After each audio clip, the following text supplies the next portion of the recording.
You guys look like... What do they look like, Jimmy? Dorks. They look like a couple of dorks. Get those birds! Nerds! Nerds! They're coming to get you, Barbara. What? Are you kidding? We got us some family here. Can you dig it? Can you dig it? Can you dig it? You are listening to the In the Mouth of Dorkness podcast, the official podcast of the Alamo Drafthouse, Winchester. Welcome to another edition of the It Modcast podcast. Joining us is Brian Young. God, I love being a turtle! The Turtle Dork. Oh no, they're joined together like the Power Rangers.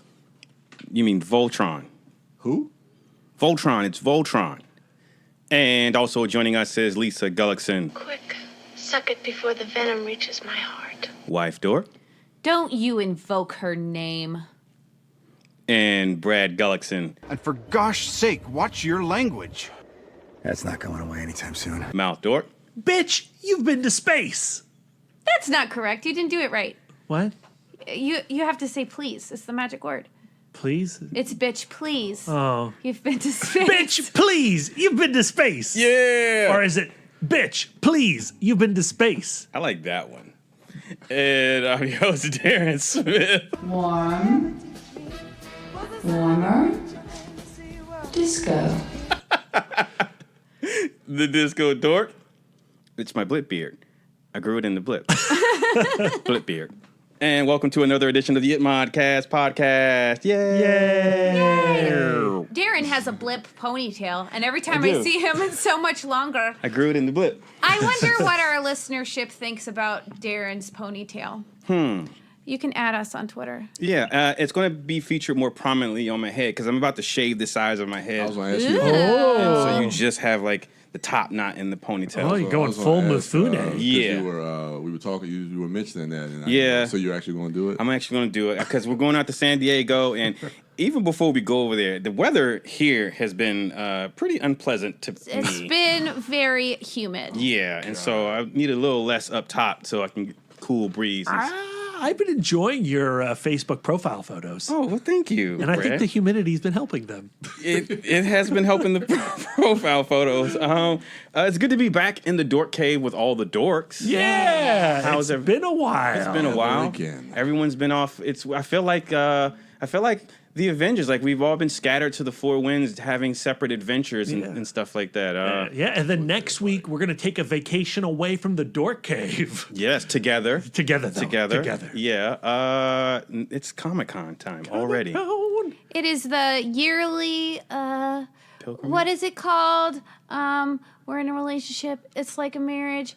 Honeymoon. It's it's our yearly honeymoon where we can celebrate our nerd love. Yeah. Yes. Renew those vows. So we're going to do, just a heads up, at the end of the week, we're going to have a special episode dropping for the listeners, kind of like a survival guide for Comic-Con, but it's not going to be like a fistful or like an It My Weekend Dork episode. It's going to fall under the Comic Book Couples Counseling podcast. That's right. Yes. So be on the lookout for that. And then also we have our usual preview cast. Yes, we have our preview cast as well. So, A lot of content. A lot of content.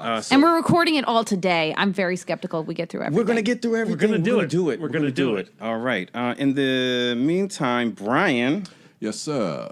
How was your week in Dork? Kind of light, but I did a lot of rewatching. I know, it's terrible. You know, for like the last batch of weeks in Dorks, Brian's been coming in strong. I He's know. been like, man, this has been great. Well, I've been watching this. I'm watching this. And then now it's like, it's been kind of light. Yeah. Back to that old routine. Turtle in his shell. I got it. Yeah, pretty much. That's a good reference right there. But I went back and just did some rewatching for because I did mention this is a little bit of a preview that towards the end of the year or probably the beginning of next year, I proposed this to Brad that I want to kind of do a top 10 of the decade.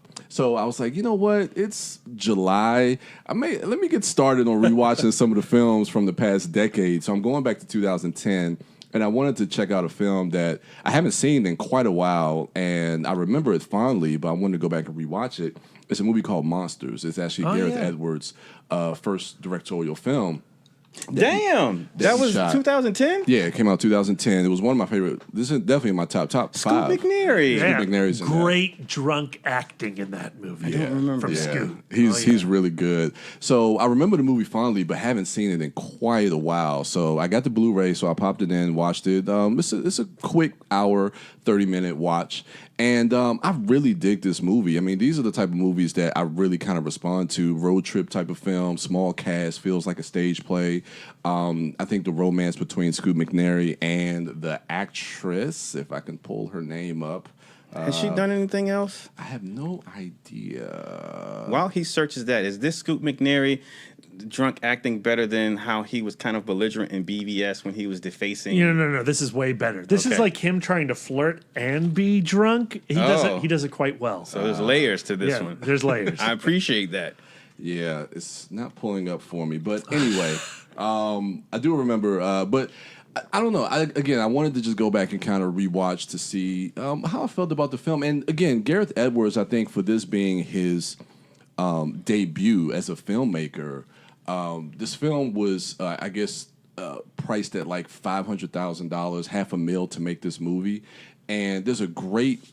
it's almost just as long as the film. It's a documentary on the Blu-ray, which I started to kind of get into, which goes through the process of him making the movie and how it was literally just a crew of like 4 people. He even did the visual effects himself. Yeah, he did right? the visual effects. He did the editing. He directed. He produced it. And I think on set there was a script supervisor, there was a production designer, and this audio guy. It kind of harkens back to El Mariachi. Yeah, it really does. And then even just looking at the behind the scenes, like he would use like some of the equipment, because this was 2010, so this was before the big boom of like DSLR cameras. And so he was using like these video cameras with what they call like the Red Rock Micro adapter, where you can use a lot of SLR lenses. And so it was taking me back. I was like, oh, I remember those days. What was he shooting on though?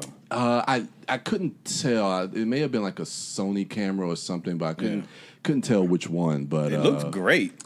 The actress, Brian, is Whitney Abel. She's done a few things since Monsters. I mean, she was recently on 2 episodes of Godless, that Netflix Western series. Oh, okay. She had a small role in A Walk Among the Tombstones. She's working. Okay. She's a working actress.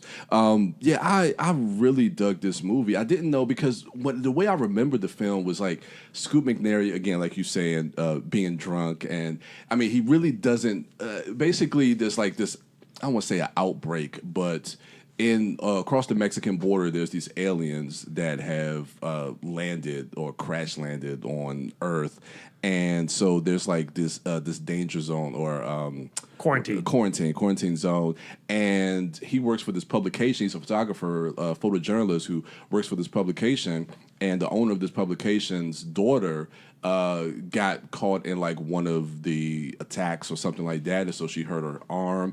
So he's tasked with bringing her back across the border, and he's really reluctant.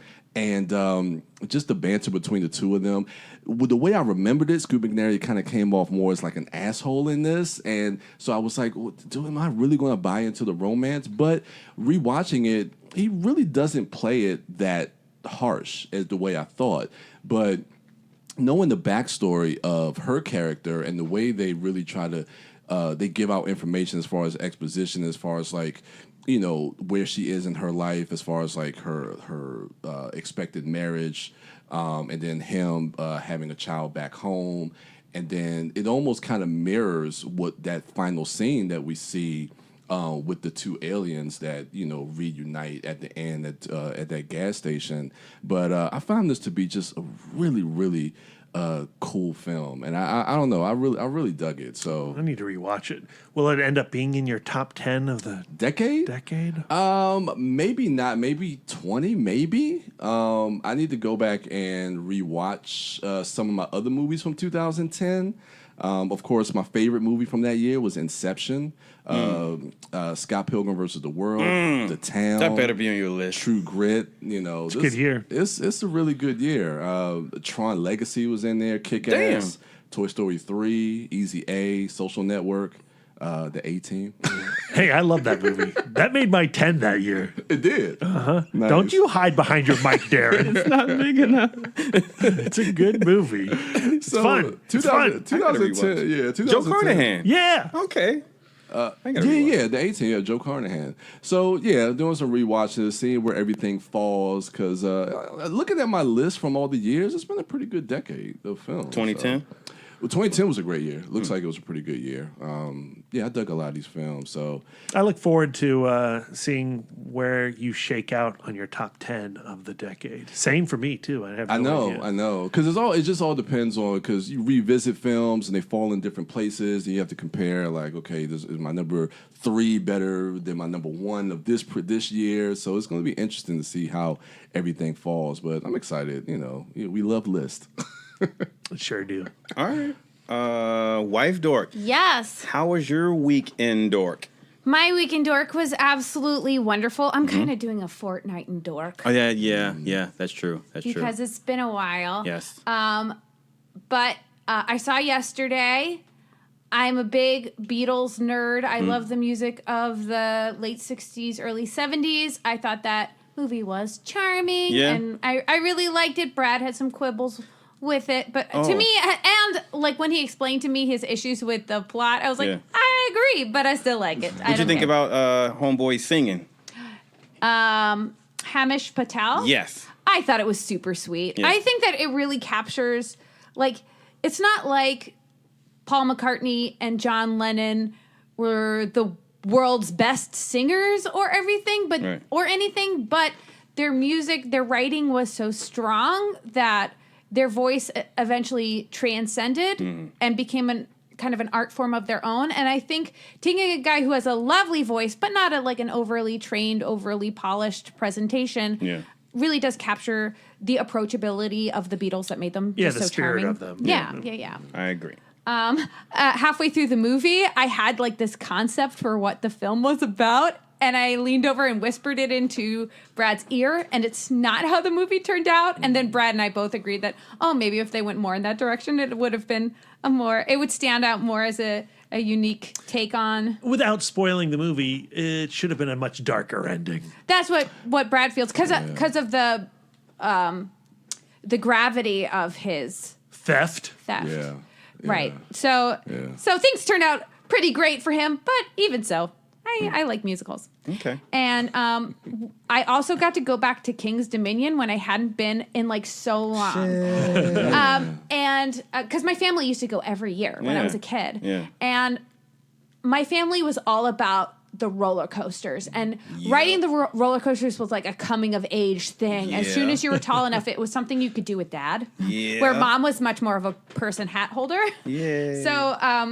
So that place has a huge fondness in my heart, but it had been forever since I'd been, and a lot of the stuff had new names because of the loss of the Paramount licensing. And oh no, they did lose. That's right. Yeah. So and also they don't want the Rebel Yell to be. Yes, Rebel Yell. That has changed names. I think that's appropriate. But the one coaster I want to mention before I get into my proper weekend dork was the Intimidator 305. That roller coaster rules. So you've been on it. Oh, hell yeah. And you're also a medical professional. Yeah. So I play one on TV? So you have a medical background. I do. Don't be so humble. Okay. Okay, so what distinguishes the Intimidator 305 is that it starts with a 305-foot climb directly into the sky.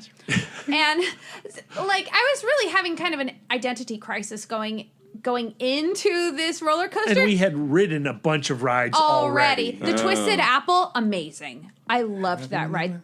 It's the latest. It's a wooden coaster. Oh shit! And it's right next to the Grizzly. They make you pass through a metal detector, so they want to make sure you do not have your cell phone on you. Because apparently somebody had a cell phone on their pocket and it came out and it smacked another rider. Oh shit! And so now they have this for that ride only, this really elaborate don't have your phone in your pocket system. And they make you take your glasses off before you get on. But they did add zip pouches, which seems like the most obvious thing. And as soon as they thought of that, why didn't they just retroactively put that on every ride? Yeah. Especially as, I'm also come from a glasses family. We're all visually impaired. Yeah. I wore my contacts because I'm a genius. Yay. But anyway, I always have this terrible dread before riding a roller coaster. I get really scared. And then while I'm on the coaster, I'm still really scared. But then the relief after I'm off the coaster is so elevating. So I'm like, do I really like roller coasters or do I not like roller coasters? So I was getting on the Intimidator 305 and I'm next to my sister-in-law, Kenzie, who is also scared. But like when she's scared, she's like a concentrator. And when I'm scared, I'm like a babbler. So I'm like the entire time up, I'm just like, ooh, man, I'm really getting nervous. Look, I'm making jokes. I can see my house from up here. And we're climbing like directly into the sun. And I'm just like, this does not feel safe. And then the drop, sometimes on a roller coaster you'd go up the big climb and then there's like a little dip. Yeah. And then there's the fall. Yeah. Well, this doesn't have the comfort of that little dip. Nope. You just go straight, what feels like straight towards the ground. Yep. And so we're doing that drop straight towards the ground. And At 91 miles per hour. And I am losing it. I am screaming. But then my mind starts wandering and I'm just like in another place. I can't really describe it. But then I realize I'm on the ride and what had happened is I had blacked out. And I had gone unconscious and I was dreaming. And you know how do you ever do the thing where you wake up in the morning but then you fall back to sleep? And then that time is always nervous dreams. Waking up on the roller coaster, we were in the twisty part, and I'm like, shit, I'm on a roller coaster, and I came back to consciousness, and I was and you know how they do the little picture on the coaster, the picture of me on that coaster is me looking to the side and thinking because I'm going what exactly happened? We should have bought that photo. What exactly happened? So we get back, and Kenzie was like, whoa, that was scary. And I was like, I think I fainted. And so I was a little freaked out. And then I was telling the other people in my group, Brad and my brother John and Kenzie, and I'm like, I think I fainted on that roller coaster. And they're like, are you okay? I'm like, yeah. And they're like, you want to ride more coasters? I'm like, sure. So we ride the rest of the coasters and and it's towards the end of the day and we want to double back to Twisted Apple because it was Kenzie's favorite and the Intimidator 305, which is Brad's favorite. It's so good. It is so good. Mm-hmm. So I didn't black out. I'm a man. I was like, well, I don't know. Maybe I was hungry. I don't know if it was the coaster that made me black out, or maybe I was just low blood sugar. And you had done it early in the morning, and we had not had lunch yet, and we had a very so light I was breakfast. just like, okay, well, let's test this hypothesis and let's get back on this ride. So we get back in line. I'm now twice as scared. You've had a delicious, disgusting burrito. It's rolling around in there. And so I go, okay, well, I'll write it again just to check and see. And so we climb the thing again. Lisa's terrified. I'm this time really I'm scared. with her. He's with me. So now I was like, Kenzie, by the way, was the smart one. And she was like, that roller coaster is scary. I'll hold everybody's bags. So it's me and John and Brad. And so we get on the coaster, climbing up. Front row. Scared. Oh, as you do. Yeah. Yeah. Scared. And then we go down the gigantic hill, terror. And then I start to gray out, and I can feel my consciousness leaving my body. Mm-hmm. The roller coaster's going forward, but my soul is floating straight up into heaven. I almost left this. And I was like, and John told me that fighter pilots do this thing where they clench their core. They clench their core to stop from floating away. And so I did that, right? And I didn't leave that time, but I was like, it was definitely that coaster. And so I went online, I went to the Wikipedia page, deep research. I went to the Wikipedia page, and apparently they've already done a couple of modifications because people were just straight up passing out on the ride. So the first thing they did was they slowed down the first curve because you do that huge drop and then you whip into a curve. So they slowed that down. And there was, yes. And then they had the brakes adjusted and positioned in late May 2010. Yeah, but like the G-forces you experience in this ride definitely make people like me. Granted, like my brain is not like my body always takes the first opportunity to pass out. You have like, poor circulation. I have Raynaud's phenomena, which means like I have poor circulation to my extremities. Yeah. And I'm one of those people, if I'm like in a hot car or I change temperatures, like my brain is always like, bye consciousness. Like I'm really eager to die, I think. And so, yeah. So how was your breathing? I'm sure I was hyperventilating. Okay, so really it sounds like what was happening both times was just a lack of oxygen. You breathing fast, then also being up at that high altitude where the air is thinner up there. But it's like less, you're at the high altitude for like less, like the whole ride is 1 minute and 50 seconds. Right, but with you being, so you have to acclimatize to altitude adjustments. Yeah. Right, so with you going up, and then with you being scared and then hyperventilating, and did you scream the first time when you passed out? Yeah. Okay, so maybe there's that. So there's a lack of oxygen getting to your brain, and coupled with your propensity to faint. Yeah. So it says some riders. Like. Here's what the Wikipedia says: some riders experienced problems due to the G-forces inherent in the ride's original design.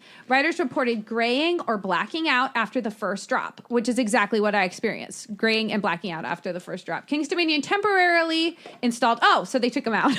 Kings Dominion temporarily installed trim brakes at the first drop in order to reduce speed, while a long-term solution could be devised. After the trim brakes were added to the first drop, the top speed of the ride was reduced down to 79.5 miles per hour. Lame. The brakes were adjusted and positioned in late May 2010. That's interesting, though, because they did not update the little sign. Still says 91. But it's not. It's less than 80. But still, like, I later texted my dad because I wanted that paternal approval of, like, what a dangerous coaster I did. And then, of course, he immediately told my mom on me. And my mom was like, why are you texting dad the scary things? Because my mom is a nurse. Oh. But I did Google if it was dangerous to pass out on a roller coaster.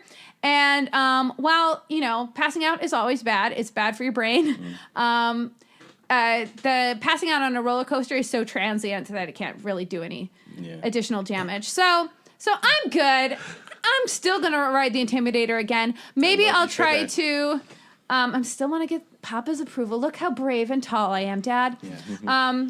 Yeah. So, that was it. That was a ton of fun. That was a super fun. I had not gone to Kings Dominion in maybe 20 years. I didn't know you all did coasters. Can we go to a theme park hell yeah. together, please? Yes. We should do an It-Mod Six Flags. Ooh, that's not that far. Fun. I have not been to Six Flags in forever. Oh, I love coasters. Please. I love coasters. My favorite is, of course, because we're, the area that we live in. I love Busch Gardens. Yeah, we should all pile into a van and go to Busch Gardens together. That sounds amazing. Do a road trip, or even the Six Flags in New Jersey, because they have like the Superman ride. Yeah, the whole DC Marvel Warner Brothers, whatever. Done. Let's do it. What's your favorite coaster?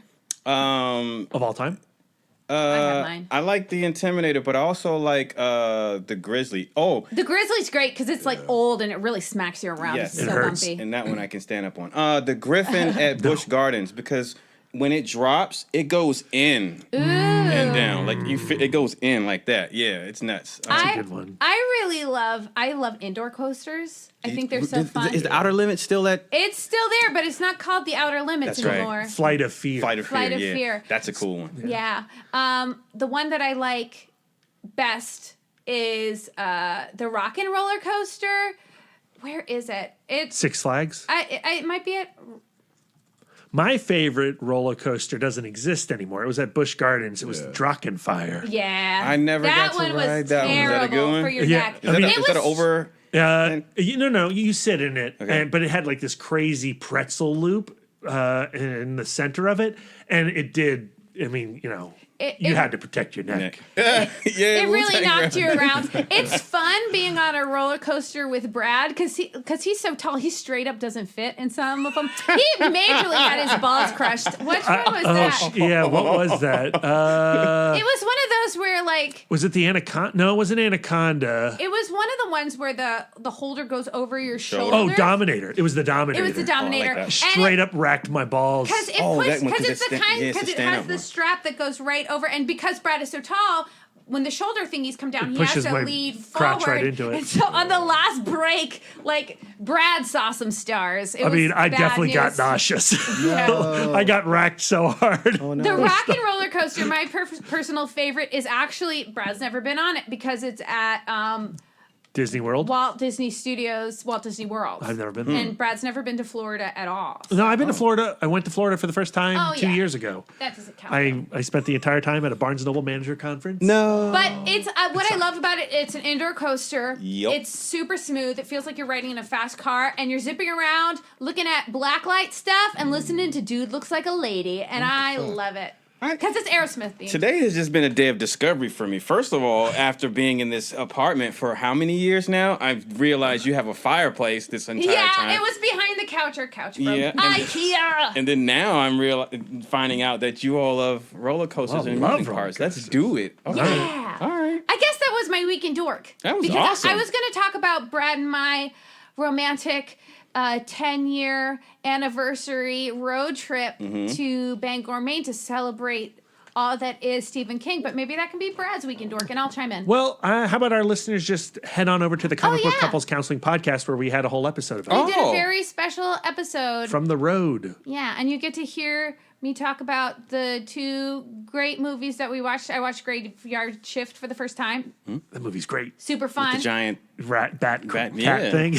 Also, if you aren't following the podcast on Facebook and Instagram, please do yourself a favor and check that out. For they had an extremely wonderful time, it seems like, documenting their adventure. Plenty of awesome, amazing photos from the various locations up there that were... Well, I'll just talk about it real quick as part of my Week in Dork. Can I jump ahead? Yeah, please. Can I jump ahead, Darren? Yeah, please. Okay. Last weekend while you guys were recording the Reviewcast of yesterday, which was a great episode, guys. I enjoyed it. I always love being a listener to It Mod when I'm not in the Dork Cave. I don't know. I was like, oh, these guys are great. Thank you. We went to Bangor, Maine, and we spent 5 days up there. And Lisa's like, what should we do for our 10th wedding anniversary? For our 5th, we went to Graceland and we, celebrated Elvis. What was like another place where we could do something like that, pop culture and experience the environment as well as the art? And Bangor popped in my head. Lisa's not a huge Stephen King fan, or she wasn't, but maybe she's becoming one now. I hadn't read any of his books. I had seen The Shining. Sure. I'd seen the Pet Sematary remake. Oh, God. What about Misery? I had not seen Misery. She still hasn't seen Misery. Yeah. So what we did was we went to Bangor and we would read a story from a collection like Night Shift, like Graveyard Shift, right? So we read Graveyard Shift to each other out loud, which we'd never done before. So cute. And it was a lot of fun to do that and like act out the story. And then we would watch the movie Graveyard Shift, and then we would go to the Bangor Waterworks in which the film was made and which the story centered around, and get to walk around the woods and the water and the river and the dank, disgusting waterworks, and you can just imagine the bat, rat, cat creature that's beneath it. Yeah. And then we would watch Pet Sematary, which was also filmed in Bangor, and then we would go visit not only the Pet Sematary house, but then we would drive another hour and visit the house that inspired Stephen King, where he was living, where his daughter's cat was hit, Smucky. to write Pet Sematary. Okay. And then we would go to Mount Hope Cemetery, where they filmed a couple of the graveyard sequences for the film, of the original Mary Lambert movie. And we tried to find the locations to recreate the shots from the film. Those came out really good. They came out pretty good. Yeah. We couldn't replicate them perfectly. We had an iPhone, not a movie camera. So the lenses weren't quite, like the shot lengths were a little off. But we did it, and it took like 3.5 hours to do it. And Brad and I are both riddled with bug bites to the point, Darren, where Brad was so full of mosquito poison that his lymph nodes swole up, and Brad was 100% sure he had cancer, and we drove to the urgent care for the guy just to be like, oh, it's your lymph nodes, they're swollen. Don't get worried unless they're still swollen in 2 weeks. I was going to tell that story in a much more dramatic fashion, but that is what happened. So I had nearly 30 mosquito bites because we traveled around the cemetery for 3 hours trying to recreate the shots, and they were hitting me on the head, right? So I have mosquito bites in my skull, up at the top, on my forehead, in my brow, all around my neck. Cut to 3 days later, I'm back home, or 5 days later, I'm back home, and I'm writing at my laptop, doing my, my film school reject stuff, and I go to scratch my neck, and my neck had 3 lumps on the side of my neck, and I went to straight cancer. I've never seen him so scared. Brad is one of those, early in our marriage, he had, a little twitch in his side and incessant diarrhea, and he lost so much weight, and he did not go to the doctor one time. I'm just saying, I don't like the doctor. He didn't, to me, I'm like, you know what? If I lose 20 pounds and I can't keep anything in my bod, I'm going to the doctor. But Brad, I'll just let you tell you. He completely looked, I've never seen him so scared, to the point where I'm just like, well, Brad, it's probably, people have bumps in their neck for all kinds of reasons. It could be your lymph nodes. And I was like, yeah, it could be my lymph nodes. That's not good. Whatever. And, to the point where I was like, okay, well, I'm going to cancel part of my work day so I can drive Brad to the doctor. And I start having dark thoughts well, you know what, if Brad is right, and I've not seemed supportive. And I had come to the conclusion by the time we were in the ER. He had already was starting to turn down chemotherapy, and he's just like, I'm going to Tony Scott it off a bridge. That is all accurate shit that I said. Oh my God. So that's where my headspace was this week. That's been my week in Dork. But the guy at the doctor at the urgent care was very comforting, and then he talked Stephen King with us. So that was nice. Well, first off, he walked in, he saw the 3 lumps, he goes, yeah, that's lymph nodes. If they're still like that in 2 weeks, then come back. But I'm sure it's fine. I was like, do I get an antibiotic or anything? He's like, nah. He's like, so what you got it from mosquito bites, do you think? I was like, yeah. He's like, well, what were you doing? I was like, well, we were in a cemetery. We went up to Bangor Maine. He's like, oh, man, I love Stephen King. Oh, And then we ended up talking Stephen King with my emergency room doctor. So it was a great 10th wedding anniversary. Yep. So in the future, if you have another scare like that, before you start jumping to some really dark and depressing I was going to call you, Darren. Just call me. I was going to. So we don't have to have these horrible thoughts, man, because that's not good. Yeah. So they have gone down tremendously. Yeah. You can feel them later. You may if you see it a little bit, but there's 2 little larger lymph nodes there. Yeah. But that would be lymphadenopathy. Yeah. Okay. Ooh, that's a good word. That sounds okay. That doesn't. It's not, I don't have cancer, guys. Yeah. Not yet. That we know of. We'll tell you. We'll Cancer watch will continue.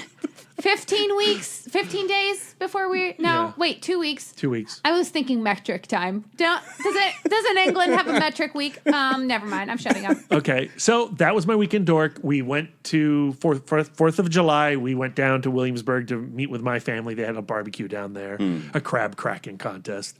And then we went to King's Dominion. Although, one other thing I could talk about just real quick is in anticipation of Once Upon a Time in Hollywood coming out at the end of this month, the Tarantino movie, we're all excited about. The New Beverly, which is in LA, which we may go to while we're out there on the West Coast. That's Tarantino's theater. Yep. Tarantino programs every month. For the last 4 years, he's programmed every month. And the last 2 months, he's been programming it as a build-up to Once Upon a Time in Hollywood, showcasing movies that inspired this film. And the character of Rick Dalton in particular. So Lisa and I are in the hotel after the fireworks and the barbecue, and we're like, well, let's watch a couple of these films that the New Beverly's programming, and they're on Amazon Prime. You can watch them right now. One was Evel Knievel, starring George Hamilton as Evel Knievel, and another one was a biker movie / a movie within a movie, starring William Smith called Hollywood Man. Yeah. And William Smith is the guy who played Conan the Barbarian's father in the John Milius movie. And he is in Invasion of the Bee Girls and a bunch of biker movies from that era. And he's playing an actor who made a living making biker films who wants to direct his own biker movie.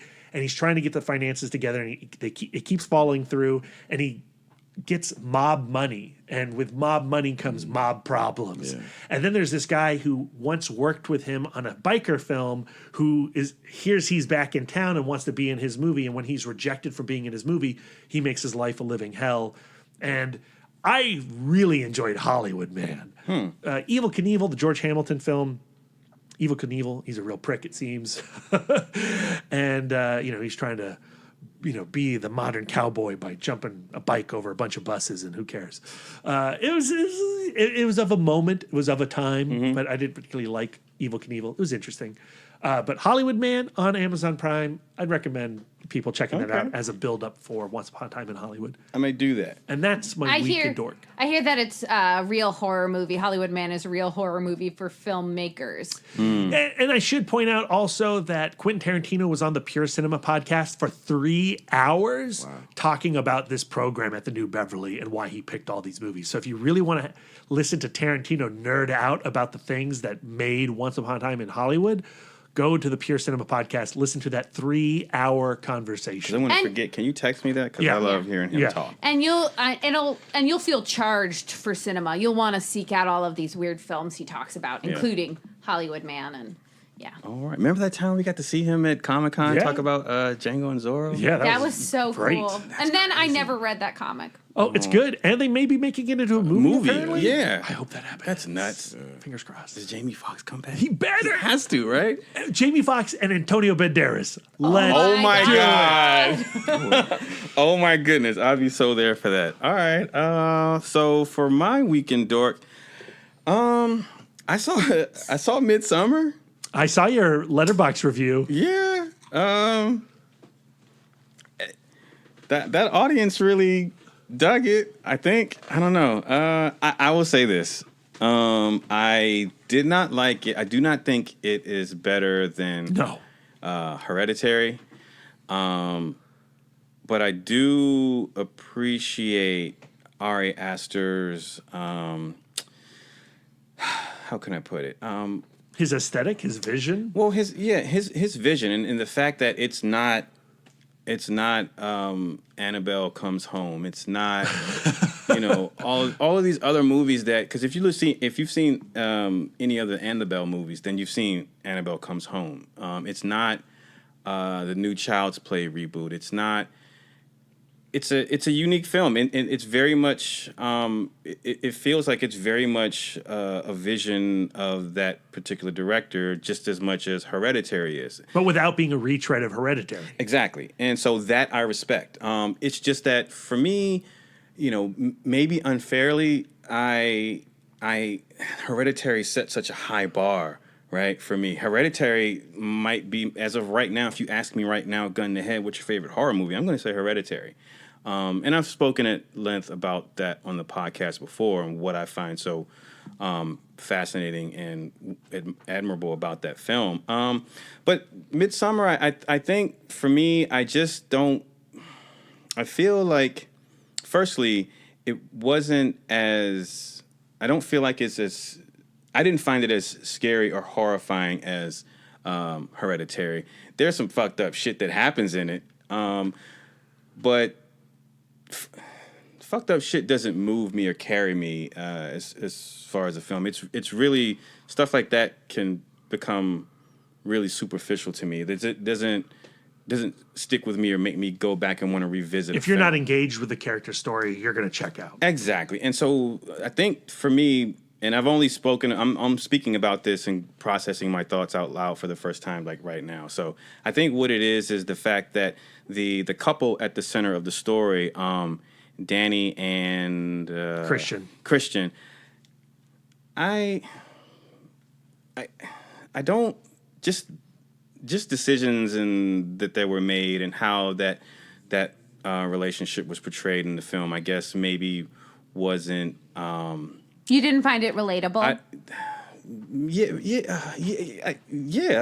think that's it. I just didn't find it relatable. Like, having been in similar situations and also having known people who are in similar situations, I just didn't find that I couldn't relate to the choices that these particular people were making. And not to say that those that isn't based in some type of reality, because from my understanding, Ari Aster, both this film and Hereditary, he's working through some very personal shit that happened to him. Mm-hmm. So it all comes from a place of truth, apparently, at the very least, as far as he's concerned and his experiences are concerned. But as what you said perfectly fits, I just can't relate to it because my experience was not similar to his in that regard. Brad has seen Midsommar. I have not seen Midsommar. He did say, like, it's not a Lisa movie. It's pretty safe to just straight up skip. But what I'm curious about is one of the things that intrigued me so much about Hereditary was the seesaw of sorrow and ghastly horror. And I wonder how that balance comes across in Midsommar. So the ghastly horror, it's sporadic in Midsommar. There's one sequence like in the middle of the movie that,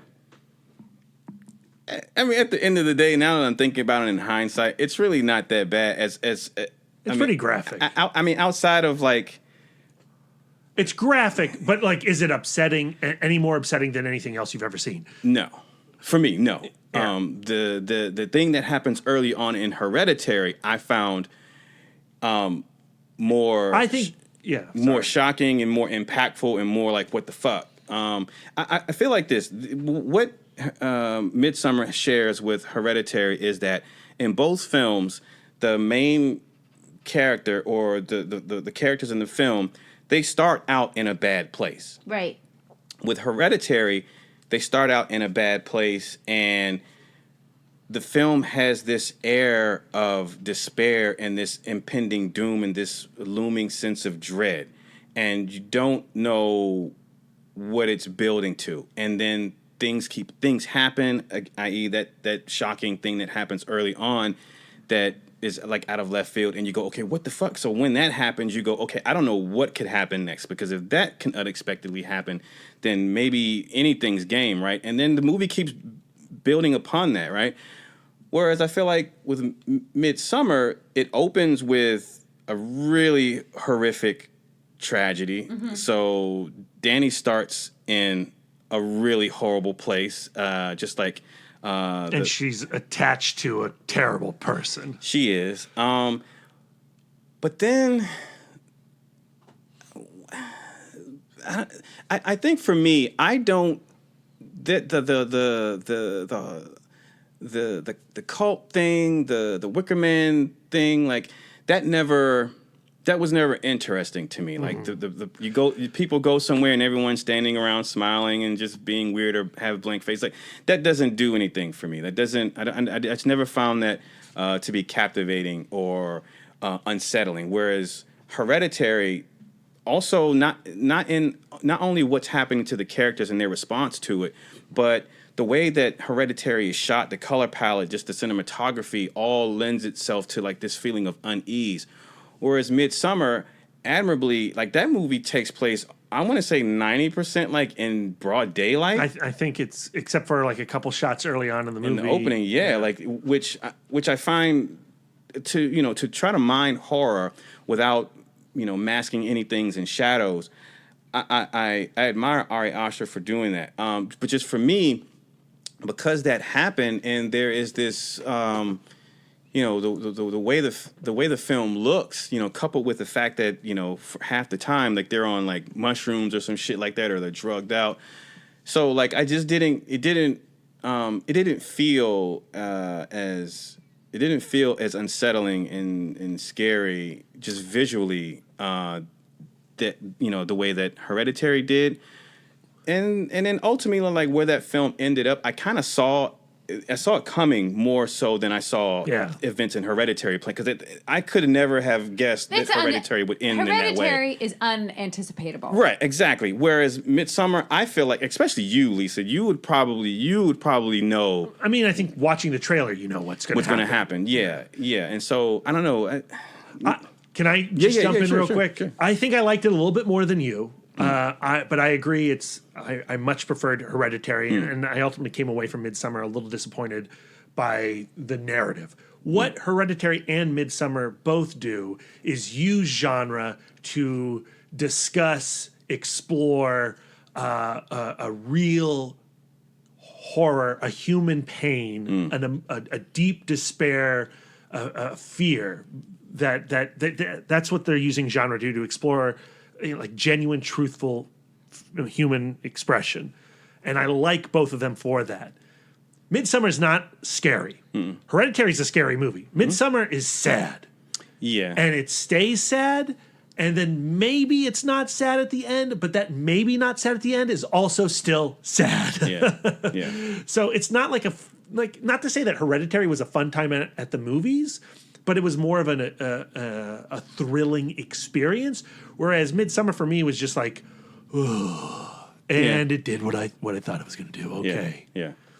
I will say this. Gorgeous. Yeah, it's a gorgeous film. I will say this, and it may sound like a stupid thing or trivial thing or a weird thing, but I don't know how Ari Aster does this, but in both Hereditary, specifically the scene when Toni Collette, that shocking thing that happens, and she's in the bedroom, and Gabriel Byrne is in there trying to console her, and she's crying, and like her screams of misery. Florence Pugh. That, and then Florence Pugh when she gets the phone call and the bad news. Yeah.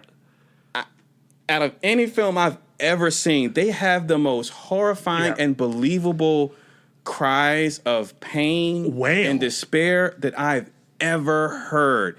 And I love that. Same. I love that that's my favorite thing from both of those films. I love that he's able to get that from these actors. And both times I was rocked to my core. It feels so real. It feels so real. Which for me in Midsommar, because the film starts with that human wail, there's nowhere to go from that. No. Because oh my God, it's gut wrenching, and I appreciate, that in Midsommar and Toni Collette's version of that in Hereditary are the most horrifying things in both of those movies to me, more so than any of the gore, more so than any of the scary shit, just because that I can relate to somebody hurting that much. But I watch Midsommar, and while I go, all right, not going to end up being in my top 10 films of the year, not better than Hereditary, Ari Aster, I'm going to watch every damn movie this dude does. Absolutely. Yeah. The interesting thing about Ari Aster, this is ironic. This was before Hereditary came out. So I had a friend of mine who suggested this short film to me. And I haven't watched it yet. Yeah. So Ari Aster has done a series of short films. And I knew nothing of him. This was before he became a name in Hereditary. And they were like, yo, you need to check this short film out. It's fucking crazy.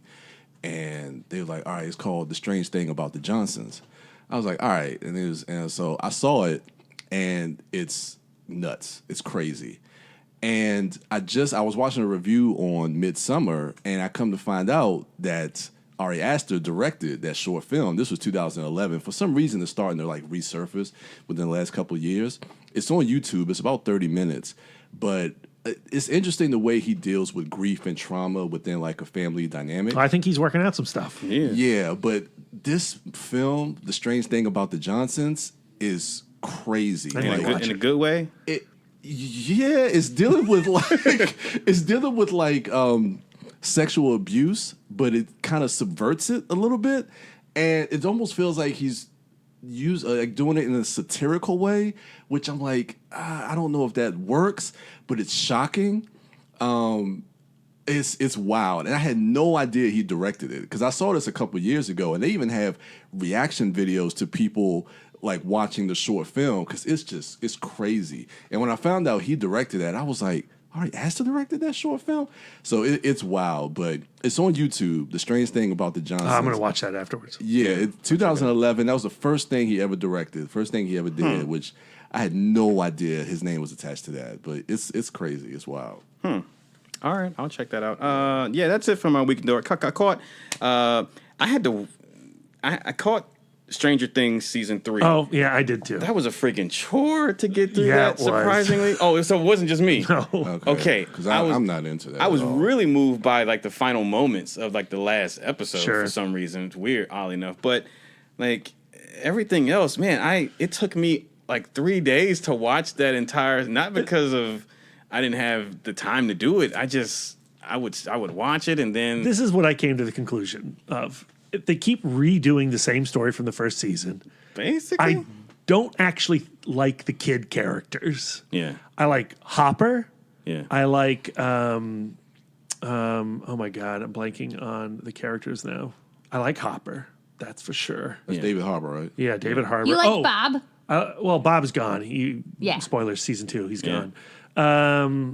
Natalie Dyer is pretty good. Oh, Steve. I like, Steve the Hare. Yeah. You know, I like, especially as he's gotten a little goofier and nerdier and he's lost Natalia Dyer. Yeah. I think he's great in the show. Yeah. But outside of those three, I'm not really interested or invested in anything that's going on. Yeah. I don't get it. I haven't even seen season 2 yet. Yeah. You're fine. I just don't get the hype around this show. My niece, who is 13 or 12, she loves it. Okay, I don't want to talk bad about Stranger Things. She doesn't listen. Lots of people like it. It's just not for me. Yeah, and there are things about it that I can appreciate, and there's things that I like. Your boy, Dacre Montgomery, Yeah. I don't, like he's good in as it. acting wise. He's good in it. In this season, he's freaking great. As far as what he has to do, his range. Well, he has something to do in this season, and it's pretty prominent. He features really. He's a prominent. Is this the part of lifeguard boy? Yeah. That's the only thing. Red Ranger. That's the only reason I would want to watch it. Is Dacre Montgomery. He's pretty impressive. Okay. As far and acting wise, and his story is pretty cool. I don't know because I never really thought much of him. In seeing him in Power Rangers, it's like okay, that's fine. He's serviceable. Yeah. But I don't know. He was what he has to do in this series because he's not just an asshole. That's why brother or I've whatever. heard but also at the things. same time, it's not that interesting. Well, yeah. I mean, what happens to him? Yeah, but the fact that his performance and he's good. able to He's pull good. it off, like it's really good. His best stuff in that is the last episode and the first episode. Yep. Okay. Yeah. Okay. So Stranger Things season 3. When we come back from the break, it is our review cast time, and this week we're gonna review Spider-Man: Far From Home. This is the 23rd entry into the MCU. This is the final installment in what is now known as the Infinity Saga. So from here on out, it's time for Phase 4. And we don't even know what the first movie in Phase 4 is. We can Not speculate. yet. We're but going to know in a couple of weeks, though. no official announcement yet. Black Widow. Maybe. All right. When we come back from the break, we're going to talk about that film. If you haven't seen it yet, shame on you. What are you doing? Go out, check it out, because we're going to get into some spoilers and and share our thoughts. So stay tuned. We'll be back after the break. Hey, this is Liz from People I Think Are Cool, a bi-weekly podcast where I interview my favorite creatives from across the globe. If you're looking for a dose of creative inspiration, then go to peopleithinkarecool.com or subscribe to People I Think Are Cool on iTunes and Stitcher. You like film, from cult to classic, from blockbuster to B-movies. And there just isn't that one place with all the fan fervor and passion that's covering the kind of mad, diverse brilliance that you love. Well, that's where you're wrong. AfterMovieDiner.com is that fan-built movie nirvana just for you, featuring the sweet, sweet writings of the Wife Dork herself. AfterMovieDiner.com. Go there. Be the best you can be. And we're back, ladies and gentlemen. This week's review cast is for Spider-Man: Far From Home, directed again by John Watts of the Itmod favorite Cop Car, and also of Spider-Man: Homecoming.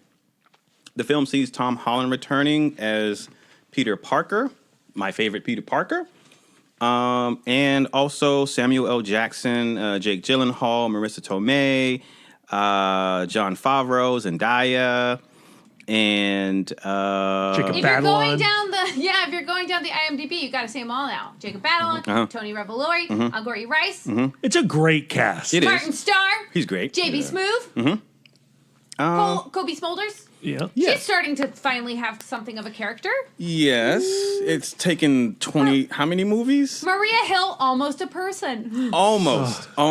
I like Maria Hill. I do too. I would like to see her a lot more, especially if we don't even see her as much. Well, we are going to do full spoilers. We should warn first-time listeners, if you don't know, we are going to do full spoilers. And Darren was just about to drop a bomb. So if you have not seen Spider-Man Far From Home, you should do so. Please. Because it's really good. Yep. And, spoilers. All right, you've been warned. 5, 4, 3, 2, 1. It was Talos the whole time. No. Yeah, Talos and Soren. So we never actually saw Maria Hill in this movie. I wasn't going to say that, but you spoiled it. That was really interesting. But let's rewind. Let's go back to the beginning. Darren is better at that. I can't than you. do it. Do you do your rewind sound?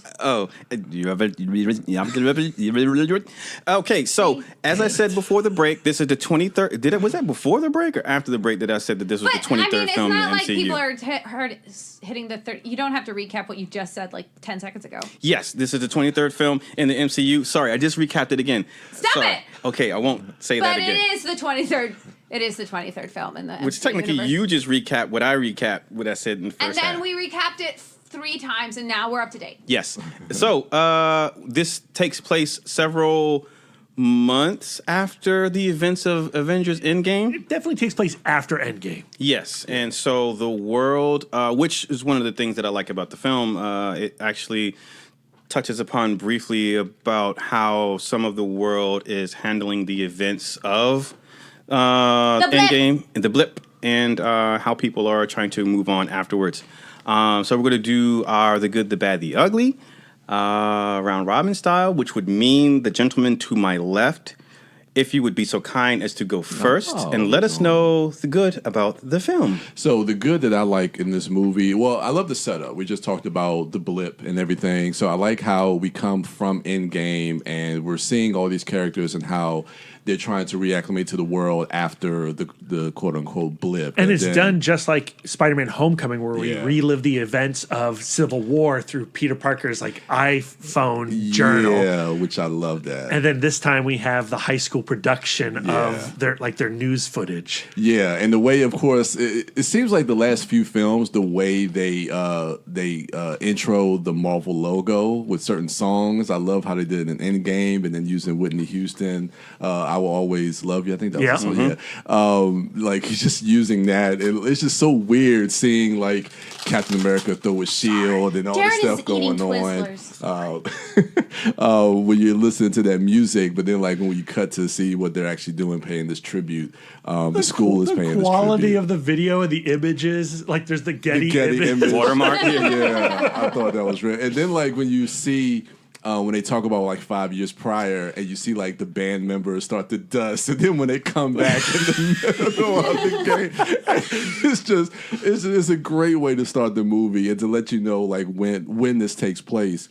I also like how they kind of addressed but not addressed the convenience of all of the high schoolers we met got blipped. Yeah. So, Ned, Peter, Ned, MJ, Flash, Betty, yeah. And by the unblipping of Brad, who was the like nerdy chess player kid in Homecoming, and now he's like this senior dreamboat. I guess hunk. What would he? Because if the blip had been 5 years, I don't think it's the same kid from Homecoming. But anyway, he was a dweeby kid, and now he is a dreamboat. And I love that idea of how they play with that 5-year time span with like the people who didn't get blipped and then the people who did and how they've grown. And the one line from the kid from Bumblebee, where he's Brigsby like, Bear, give Brigsby Bear some respect. And so when he says like, my little brother is now older than me, and then Betty's like, it's math. And I thought that was great. And then like even on the plane when Martin Starr is talking about his wife. Did I tell you about my wife fake blip? Yeah.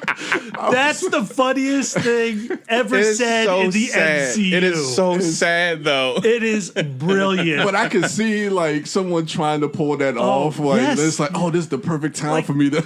If this was a TV series, like that's an episode of The Leftovers, right? You know? Yeah. So I thought all the setup of that was great. Of course, just all the characterizations, the chemistry between the characters. I was talking to Darren about this. The one thing I really loved was the relationship between MJ and Peter. I thought all that stuff worked brilliantly. I think him and Zendaya and Tom Holland have great chemistry together, and the stuff that we see, especially when they finally go overseas, and you see him trying to spend some time with her, and then when he gets some time with her, and when she finds out that he's Spider-Man, I thought all that stuff really worked, and even Ned. The stuff with him and like him kind of feeling jealous that MJ knows, and he's like, well, I knew first and all this other stuff. So I thought they had a lot of the banter between all the kids really worked, especially with Flash. Oh God, what's Tony Revolo? Tony Revolo. I was trying to remember his first name. So good. Yeah. So that the stuff with Happy and May and how Happy's incorporated into the story, and we'll get to a lot of the stuff with him and on the plane with that conversation he has with Tom about Tony. I thought they used Happy very well. And then I think I was telling Darren about this, that I love the some of the Spider-Man action that we see. I think this is some of the best like swinging Spider-Man action that we've seen in any of the Spider-Man movies. It's a huge step up from Homecoming. Yes. Like action-wise. Well, there's way more buildings. Like in Homecoming, it was mostly in the suburbs. Yeah, well, true. But I would say, you look at Homecoming and you look at the final set piece of Homecoming, that is a garbage action scene. And no movie should end with a garbage action scene. Oh, with the plane. With the plane and the vulture and the yeah. beach. Yeah. It just looks, it's not handled well, even for what it is. And it should it probably shouldn't have been what it was, right? Yeah. But compared to this? But compared to this, yeah. And we get to see more of like all of the dynamic uses of the webs. Oh my goodness, yeah. As a stabilizing force. Yeah. As of course the swinging. And the multiple suits. I mean, it's such an action figure movie. It is. Yeah. It really is. Yeah, and like you said, the way he uses the webbing, even when he's not in the suit, like when that first attack from the elementals happened in Venice with the water elemental, and the way he's using the webbing, like you were saying, to stabilize a lot of the buildings that's being crushed, like all that stuff just looks amazing and so inventive in the way they're able to do that. The way he's swinging in and out of windows, and it's incredible. Yeah, there's one shot that I've seen gift a lot of Peter hitting a wall, being knocked out through the window, then using his web shooters to pull himself through again, around the rubble. No, so he pushes himself back through a window, uses the web to swing down to the lower level. That's amazing. Awesome. And it's like half a second. Really, You really have to watch a GIF 6 or 7 times to even understand it, or not understand it, like I just proved. Yeah, that one that I really liked was at the end when his suit catches on fire, and he's on fire and he's swinging, and then he swings low to the water, and like that whole sequence where you see him swinging around the bridge, it's just incredible. It's some of the best I've seen in any of the Spider-Man movies. So those are just a few of my goods. I'm sure we'll get into others. Like Wife Dork. Yes. You're good. My good. He's, of course, in true Turtle Dork fashion, stole some of my goods. That's okay. I'm sorry. I also really liked the development of the Peter Parker MJ relationship. Care to elaborate? I'm glad that in the first films they gave that room to breathe, because we all ultimately knew that, Spider-Man and MJ are ultimately going to be together. We knew that Zendaya was Michelle and Michelle was MJ. Right. And I felt like in terms of like teenage crushy relationships, I think that they captured that really well. And how his relationship to MJ, to Michelle, kind of represented some of the things he felt he was going to have to sacrifice because he was Spider-Man. And so he tried to make an opportunity to prioritize himself and his own needs. But of course, great power, great responsibility. Oh my goodness. Nick Fury is calling Mafone, right? He was called to bigger and greater things. And ultimately, it turns out that he can have room in his life to be a hero and to be a human being. So I thought that was beautiful. But he needs somebody who's in on it. Right. He can't have the secret identity with the person that he's in love with. And I thought it was really cute that she figured it out. She totally was already crushing on him. And she was and because of that crush, she was watching him very closely. And she could recognize the pattern. She's a smart lady. 67% sure. Yeah. That seems so great. I also really liked the love triangle thing with Brad that he was dealing with, like this jealousy, because now this handsome older boy who's come out of nowhere is now competing for her affection. Love that. And he's a nice guy, but also a total jerk. Yeah, I'm like, man, another asshole Brad in the movie? Oh, damn, man. I'm used to it. I think if I saw one of my classmates with their pants down with a strange lady in a strange town, I would be alarmed. You take a picture? Yes. I don't know why I'm siding with Brad. I wouldn't, but I think that added an instant and it was a nice opportunity for him to misuse his powers. You know, with the whole school bus scene. Loved the happy Aunt May relationship, totally cute. Loved the Ned and Betty Brant relationship as kind of a nice C, D, E level plot, which in true high school form, they have the whole cycle of their relationship right down to the, getting together to the conscious uncoupling at the end of the film. Yeah. So fun.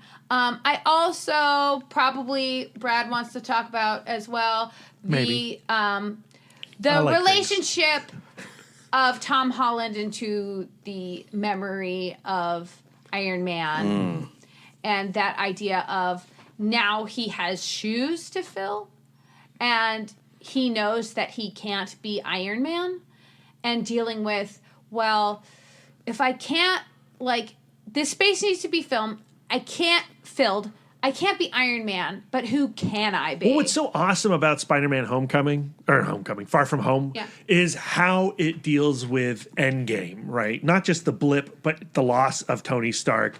And Peter Parker has just experienced this cosmic level catastrophe in which his own existence was erased and reformed.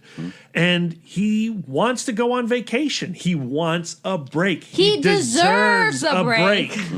And I'm going to leave my costume behind. But even Aunt May's like, you can't leave your costume behind.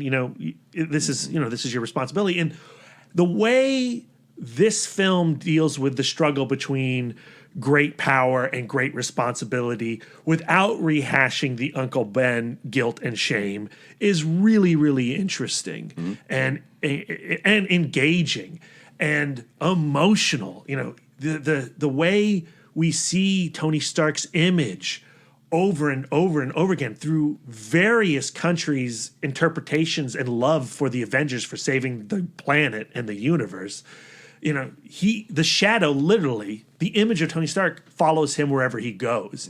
And he's just desperate for somebody else to take that place. And he doesn't want to be it. He's at the homeless center and everyone's like, are you the new Iron Man? Are you going to help us? Like, what are you going to fill his shoes? You've got the Iron Spider suit. You were chosen by Tony Stark. You have the Edith glasses. It's too much for a teenager. And the fact that he would ultimately give those glasses away to Mysterio and how he has to deal with, now I've got to get the glasses back. I made this huge mistake. In making a mistake, this proves, I'm not ready to be Tony Stark. But I love how, to me, I felt like that crisis was resolved before Happy's eyes in the plane. Yes. Because he went to Tony Stark's computer and he used it to make something that represented him. And I love the fact that he went in the other direction from the Iron Spider uniform. He moved away from that kind of glossy, armored look back to his essential self, back to the spandex. Yeah, it's got some bells and whistles, as you are wont to have, but that look of moving away from the look of Iron Man. Going back to a Steve Ditko. Moving away from the metallic. Yeah. Can I jump into my good? Yeah, go for it, my love. I already kind of did that. I'm but through marriage entitled to half as good. So. Yeah. Ditto, right back at you. But picking up from there, that plane ride, before that sequence with the revelation that Quentin Beck is Mysterio and that Quentin Beck is one of many disgruntled Tony Stark employees. Mm-hmm. Like from that point on, where their conversation in the bar ends and Tom Holland's giving the Edith glasses to him, he's like, okay, you be Iron Man. Let me be a kid. And he's like, yeah, you go be a kid. I'll be Iron Man. And we realize that Quentin Beck is done this entire elemental nonsense as a masquerade to elevate his station in life to where Tony Stark was, because he was rejected by Tony Stark. He built the barf technology, and he was deemed deranged and not worthy of working in Stark Industries and was fired. And now that Tony Stark is dead, even dead, I'm the hero. Even dead, Tony Stark's ego is still a problem, and we're still dealing with the repercussions of Tony's actions.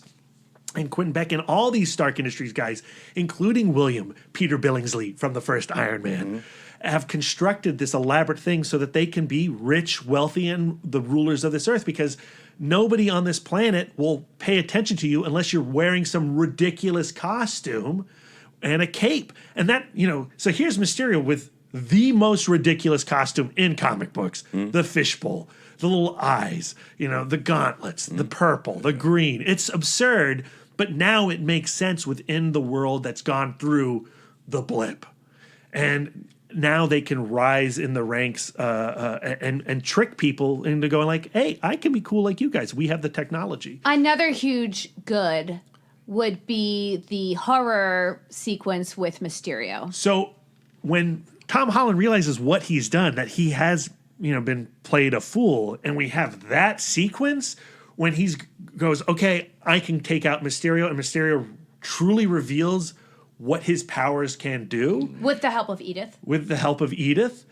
That sequence is like one of the greatest comic book sequences ever filmed. And it's all a cartoon, but it is amazing. And it totally got me. Like when Nick Fury at the end of the psychedelic mat, shoots. I was like, thank God. Thank God for Nick Fury. And then when Nick Fury was Mysterio, I felt like a rube. You really? A rube and a boob. Yes, I did. It got you, Lisa? It got me. And I was stressed. And it got me audibly, so I couldn't even pretend like Lisa, when Nick Fury showed up, Lisa actually went like, like she was relieved. And I was like, Lisa, you're dumb. You don't be relieved.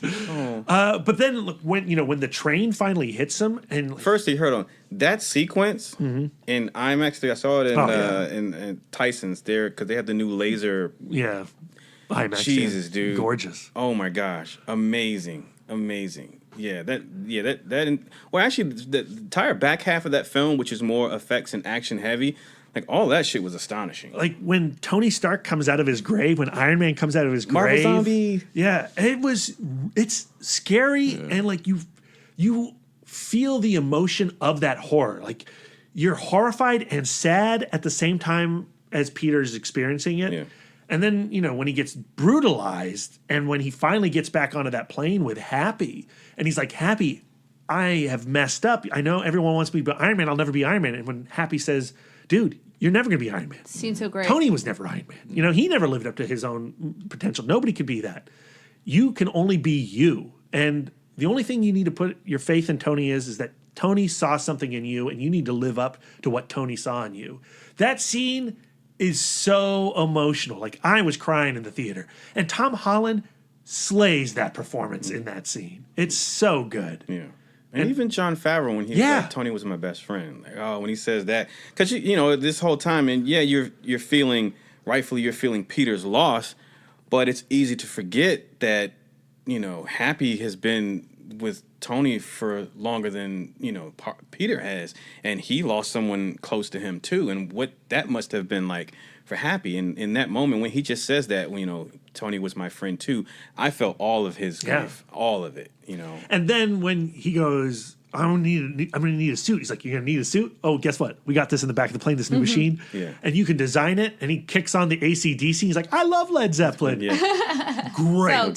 So good. Yeah. And even that moment when, like when you're talking when Peter is doing the augmented reality, fixing the suit, and Happy sees Tony in him, that was a great moment for Happy, seeing that, Peter, I feel like he feels like Tony, the essence of Tony, can still live on through Peter. I've seen some frustrations online about how this Spider-Man is attached too much to Iron Man and how he's all about the suits and the technology and how that doesn't feel like the comic book Peter Parker.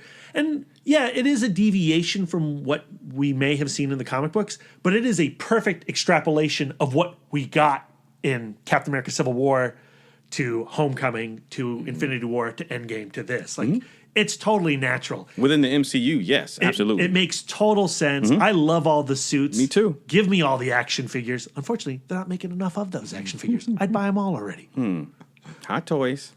I don't have that money, Darren. Oh, okay. I need the Marvel Legends. I'm at that level. $20 a figure. Okay. I think this movie was the best capturing of how scholastically brilliant Peter Parker is, because we really got to listen to him talk some science stuff. That's fun. Shout out to Zachary. He had remarked that too. That was one of the things that he liked about the film, is that it did a good job of showing just how intelligent. This is the genius Peter Parker is. Yeah, not just like the smart kid. Andrew Garfield. That's So my what- good. that's my it? good. Yeah. Well, I mean, there's tons of stuff, but you go. Okay. Everything that you all have spoken about already. Going back to MJ and how they handled that character, I really appreciate the fact that, like you said, Lisa, firstly, she figured out who Peter was. I also appreciate the fact that it didn't go like the generic route of, she gets captured, or or even with like the drama with Brad and all that, like Peter having to, so say like Brad was successful in showing her that image, and then she's no longer interested or upset with Peter, and then Peter having to clear his name or prove that no, that's not what that was, or they didn't draw that out. Right, they didn't draw that out. They didn't make her. He didn't have to prove that. Well, the reason why I was doing this is not because I was interested in some girl or some woman. It's because I'm actually Spider-Man. Like, she figured it out on her own. So there was no baked in animosity or drama between her and Peter. They just had their relationship was natural, and how it grew, and how.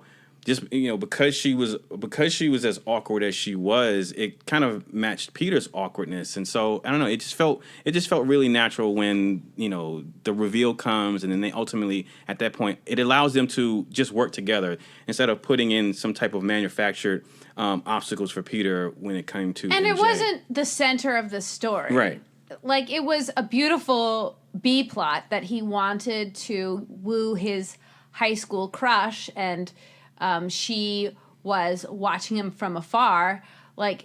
But it didn't ultimately come to Mysterio with MJ and a headlock going, "You have to choose." Right, but it does complement Peter's thematic journey of, I'm a kid and I have to navigate being a kid, being in high school, my relationships with my friends, my peers, my family. On top of now, I have the responsibility of being Spider-Man. On top of, I have to live in the shadow of Tony. He's juggling all of these different things. And I was talking to Brian, I was remarking that if you take out the Tony, if you take out his superpowers and everything like that, just being a kid is frightening and chaotic and hard enough. Like, you could just there have been movies about coming of age stories about just trying to make the right decisions. You got movies like the mid-90s trying to find your identity and who you are, where you fit into the world. So Peter already has that just by proxy of him being the age that he is. Now he's been bitten by a radioactive spider and he has these superpowers, and with those powers, the responsibility comes. And then on top of that, he was a prodigy and an understudy to Tony Stark, and the world has lost him, and now they're looking for his replacement and Peter. So when you think about Peter's his fight, it's just that is, for me, I feel like is more interesting and dynamic and I don't know, prominent than anything that he has to deal with Mysterio or some external bad guy. Yeah. His own personal life is his greatest fight. And that's what the MCU and Marvel Comics have done best since the beginning. You know, that's what Stan Lee and Jack Kirby did with the Fantastic Four. They made, paying the rent on the Baxter Building just as important as punching the Mole Man in the face. Yeah, yeah, and so I really feel like Far From Home does well to push that to the forefront for me when I look at Peter, because like you said, Lisa, when he's in Venice, he knows of this threat, but the most important thing is like his plan. Okay, I got this plan. I wanna go visit this glassmaker. I wanna go have this thing built for MJ, and then when there's a monkey wrench thrown in and these elementals come, he's trying to figure out, okay, yeah, they need to be stopped, but is this going to fuck up my plan to get to Paris and do this thing at the Eiffel Tower? Like, yeah, this threat that could hurt people, thousands of people, is there. It's looming and it's imminent. But also, can we deal with that without making me not be able to do this thing with MJ that I have planned? And I don't know, like I can sympathize with that, because as a teenager, when you're a kid, the end of the world is whether or not this person likes you or sees you or notices that you exist. Like when you're a kid, like the smallest things are the greatest things in the world, right? In the grand scheme of things. And I like how the film encapsulates that. And Tom Holland, really, really feels like a kid who is juggling the weight of his own little world in one hand, and then juggling the weight of the entire world. It's in such the a other good hand. performance, and even from what we've seen already in the MCU of Holland as Parker, I think he steps up. Leaves him back. Yeah, man. Yeah. Have we addressed the greatness of Jake Gyllenhaal's performance as Quentin Beck? Okay, I'll allow you to keep going. That was my next good. I love when he first encounters Peter, how he is able to make Peter feel like there's someone that he can relate to and talk to, from that first moment of, hey, never apologize for being the smartest person in the room, to when Peter is talking about the plan, and then Mysterio corrects him and says, Mysterio, like, that's my name. Like, showing that I listen to I hear you, Peter, I heard you. And I think that's cool. And, basically just making him feel comfortable. Telling him what he wants to hear as well. Saying, like, you do deserve a break. Right. And we together can shoulder the burden of the safety of the world. And granted, it's a ruse, but Jake Gyllenhaal plays that so well that you fall for it. You kind of almost think, is there some part of him that does actually like Peter in a small way or something like that? But he's great. Even when you juxtapose that performance with once the curtains are pulled back to that he's speech. More. That's the toast sequence. It's great. So great. It's great. Yeah. And then even at the very end, his final moments, Gyllenhaal, he pulls that off like expertly. So yeah, what did you all think? I mean, I think it's one of the best villains of the MCU. Yeah. Yeah, I love how, like, once you feel like his whole operation is being threatened, like, he'll instantly just take them out. Well, when he puts all the probes, when he aims all the probes at William, and he's like, because of what you've done, because of this screw up, I'm gonna go have to kill a kid, and it's on you. Peter Parker's blood's on you, not me, dude. Yeah. Like, I love that scene. That's great. Look at him, not the theme of responsibility. Like, look at him diffuse responsibility away from himself. Yeah. In contrast to Peter Parker. And I like that, his, ultimately what happens is his plan at the end of that film, if you stay and watch the post-credit scenes, is more far-reaching than the immediacy of that showdown at the bridge. Is his ultimate goal was to when Peter started destroying the illusion from the inside, and he told him, just take the illusion away, just drop it. He immediately switched and said, all right, he had a plan in place, contingency plans. Well, I'm most likely going to be defeated, but not before creating another illusion that's going to ultimately reveal who Spider-Man is to the world. And so, and then his performance and what he was saying, and basically what the character of Mysterio was saying about, like what you mentioned, Brad, about, no one will pay attention to you unless you can shoot lasers and you have a cape or whatever. It's an interesting meta commentary also. And what he says, people need to believe, but people will believe anything, right? And just where we are in our social political climate, and that should be your ugly. Let's delete all that and save it for the truth end. in that, right? Yeah, but just the way that he performs that, but the way that is written for that character, that that's one of the things that he stands for. I felt like is a good as well. When it got when Mysterio, Quentin blew Peter Parker's cover, my first thought was I am not ready. I'm not ready for the world to know who Peter Parker is, because I'm enjoying the time of him being friendly neighborhood Spider-Man. Yeah. You got all that stuff I said, him having to navigate his own little life, high school, love, romance, and all that. Then him having to find his identity and be Spider-Man and that responsibility. And then, trying to get from under the shadow of Peter Parker. But now on top of all that, dealing with the world knowing who he is and how that will put stress on him. He has so much on his plate. Right. Being blamed for Quentin Beck's death. Right. Yeah. And this is before his next big baddie is introduced to do whatever, before another Return of the Vulture or a Scorpion or whoever. Be Kraven the Hunter. I thought it was an interesting Kraven. idea to bring in Kraven. It's got to be Kraven. With that reveal, it seems like it's a perfect way to bring him in. Yeah, and also Dimitri, the character of Dimitri, the S.H.I.E.L.D. agent, could be the chameleon and the brother of Kraven the Hunter. Interesting, okay.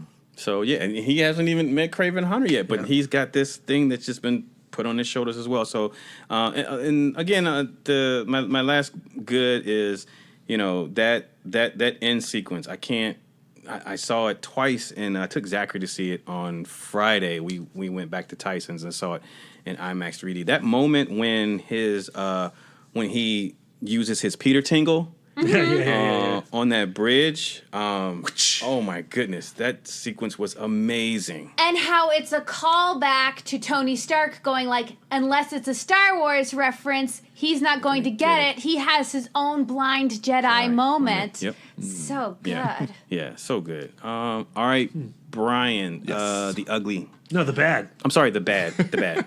The bad. Well, we talked about this after our screening. The second one was the illusion tech. So it's kind of, and normally for me, I can easily divorce myself from kind of overthinking a lot of the logic and kind of just let myself go and just kind of give myself over to the film. But I found myself in this really just kind of trying to break down and figure out the logic of how Mysterio was using these illusions and how. And he mentions it afterwards where he was able to use the illusions with the destruction that was happening around him. But I'm finding myself all these things have to come together perfectly for all this to work. And so how are the people interacting with, and I know the drones were causing the destruction, but for some reason, something about that whole idea just didn't really work. I mean, it's a huge, it's a leap in logic. It is. It is drones masked by an illusion. So if an arm swipes at a building, it's actually drones shattering the building. Yeah. Yeah. But I mean, it's no bigger a jump than the barf technology of Captain America: Civil War in the first place. And because of what I've always wanted to see from Mysterio, and that's Mysterio's thing, to me it works. I agree, it's a leap. It is. And normally I would... There's lots of leaps in the Marvel movies, Brian. There is. And a lot of times I can go with it, but for whatever reason, I just found myself watching it both times like something just doesn't feel right. I don't know, maybe because it was illusion and I knew that it wasn't real. that I couldn't see how all this stuff was working in tandem together, and it was just hard for me to just get behind that logic for whatever reason. So that was just one thing that really stood out. 2 more points. I thought there was a lot of stuff I felt that was contrived for the convenience of some of the sub characters. One moment in particular was some of the choices that the kids were making. So when he has to go to the carnival to fight the last fire monster, they send the kids to the opera, but Betty and Ned decide to go with them out there, and I just felt like I was like, okay, there's really no reason for. Well, no one wanted to go. No one wanted to go to the opera anyway. The fact that they went to the opera is my problem. Like, this entire party is going on. Like, we're here in Prague for this massive carnival. And yes, Martin Starr's teacher has gotten the tickets to the opera. But the idea that he's able to convince them all to go there in the first place is absurd. Got them the tickets Right. to go to the opera. But from the kids' points of view, it's the teachers got the tickets, right? Yeah. And the fact that, like, there's no reason they should have stayed as long as they did. Yeah, but they could get in trouble. Yeah, but like but them leaving makes perfect sense to me. That makes sense because they didn't want to be there in the first. But it was only MJ, Ned, and Betty that left that we saw.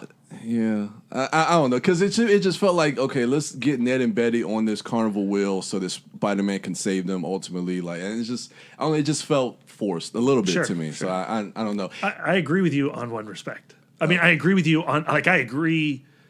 I'll save my bat. I guess should I say my bat or should I just jump in on this part? Well, I mean, if it's in line with that. My problem with the movie is the first half from a narrative point of view. The elemental stuff is absurd. And, like, what is Spider-Man doing partnering with Mysterio to fight a lava monster? What? They're going to throw... why does Nick Fury want Spider-Man in on this? Because all of the other Avengers were busy. Yeah, but what can Spider-Man do that nobody else can do? Yeah. Like, his power set is useless in this. The only person who affects anything is Mysterio because it's an illusion. Yeah. But, like, the illusion that Mysterio has created is all these green gases and this green Mysterio blasts. Yeah. But Spider-Man, he can do Spider-Man stuff. He can save a bell tower. You know, he can rescue some people on the sides. But he's contributing nothing to battling water monsters and fire monsters. Yeah. Like, that is the way they bring Spider-Man into that whole story. I love all the character elements of it. Like, I love what is happening between the relationship of Quentin Beck and Peter Parker. Mm-hmm. But the logic of S.H.I.E.L.D. and why Spider-Man's there in the first place makes no sense.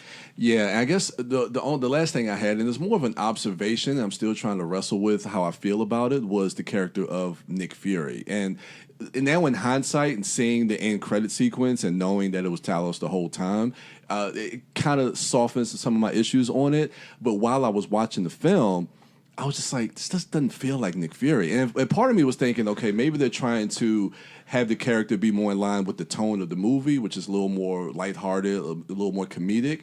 But I was just saying, like, some of the stuff it just doesn't feel like him. It doesn't feel like his character or his personality. Well, from the trailer, when you hear, bitch, please, you've been to space. Yeah. Like, that's not a Nick Fury line. That's a Samuel L. Jackson line. It's a line that a Skrull would say pretending to be Samuel L. Jackson.